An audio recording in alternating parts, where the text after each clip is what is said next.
Kisah pemuda kaya yang menjadi cleaning service. Episode 67, Niken, yang saat itu telah sampai di dekat pintu kamar pasien. Bersama teman lainnya, tiba-tiba ia terhenti secara mendadak. Ketika itu terlihat sebuah tulisan nama ID seseorang, yang sedang dirawat di dalam kamar ini. Di papan info itu, terbaca sebuah nama, yang begitu melekat di benak mereka masing-masing, terutama di saat-saat ini. Nama itu adalah Ken Sin. Lalu, terdiamlah ketiga cewek itu. Seakan tak percaya dengan apa yang dibacanya. Mereka pun saling melihat antar satu dengan yang lain. Kemudian, salah satunya bertanya, Nit, kamu tahu gak nama ini? Kok mirip dengan dia ya? Niken yang ditanya temannya itu menjawab, maksud lu, sama ya Wik dengan cowok yang nyebelin kemarin. Kalau itu aku ya pasti tahu Wik. Kamu sendiri kan beranggapan sama. Tapi, apa benar ini dia ya? Lalu si Naura bicara, jangan keburu mengira banyak nama yang sama kali. Masa Rena kenal sama cowok cleaning service itu? Si Dewi pun menyahut, dia itu anak pemilik perusahaan tahu. Lu jangan asal bicaralah. Naura pun menjawab, tapi gue kan kenalnya dia memang cleaning service.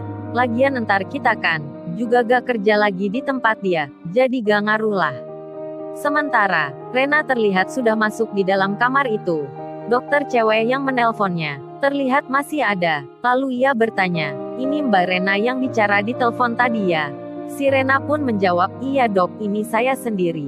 Ia berjalan sambil melihat Kensin, yang berbaring dengan kondisi luka, banyak perban pula di bagian tubuhnya. Dengan wajah agak sayu ia merasa bersalah. Ini mungkin karena SMS-nya di waktu kemarin. Kensin jadi seperti ini. Lebih lanjut Rena menyalahkan dirinya sendiri. Andai ia tak meminta datang ke rumahnya, mungkin ini tak akan terjadi. Dokter itu pun memperhatikan, cewek ini kok ekspresinya sedih banget gitu ya. Lalu ia bertanya sendiri di hati, emangnya pria ini siapa ya? Padahal kerjanya cleaning service. Tapi kok dijenguk banyak cewek gini? Dokter itu merasa heran gimana gitu. Kemudian ia bicara, Mbak Rena, ini HP-nya Mas ini.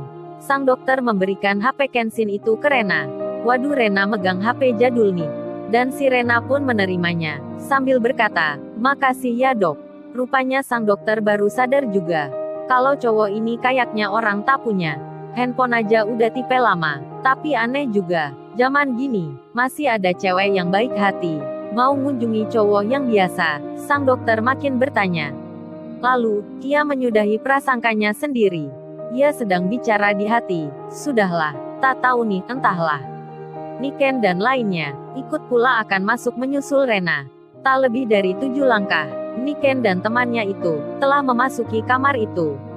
Terlihatlah Rena yang berdiri, di sampingnya ada seorang dokter.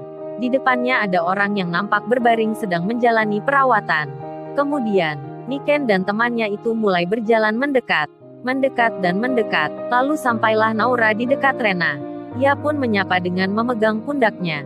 Seketika itu, nampaklah dari dekat, siapa sosok seseorang yang sedang dirawat ini. Teng-teng, terlihatlah wajah Kensin. Sontak saja mereka jadi kaget dibuatnya. Hingga hal itu, mengundang tanya dua orang yang ada di depannya. Kenapa mereka ini? Sewaktu melihat orang yang dirawat, kok aneh gitu perilakunya. Terlihat saat itu, ada yang langsung menutup mulut dengan tangannya sendiri, sambil berjalan mundur ke belakang, seakan merasa percaya dan tidak percaya. Ada pula yang karena saking terkejutnya, sampai-sampai tanpa sadar ia bertanya pada Rena, Ren, ini bener nih dia? Gak salah lihat nih, yang bertanya itu adalah Niken. Rena pun tak mengerti ada apa dengan teman-temannya ini. Si Naura sendiri, ia pun juga langsung bilang, oh my god, ternyata benar ini dia. Perkiraannya pun meleset tajam. Kensin, yang masih tak sadarkan diri. Tentu ia tak tahu dengan orang yang ada di sekitarnya. Ternyata saat ini, kondisinya antara setengah mimpi dan setengah sadar.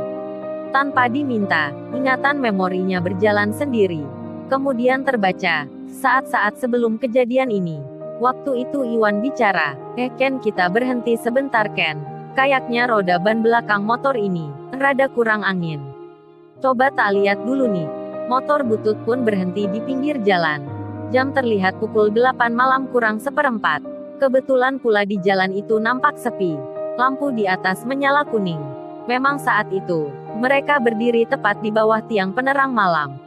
Lalu, dari arah berlawanan, nampak mobil berwarna putih, bertulis Century, melaju dengan kecepatan agak tinggi. Entah karena hal apa, tiba-tiba mobil itu oleng ke samping kiri.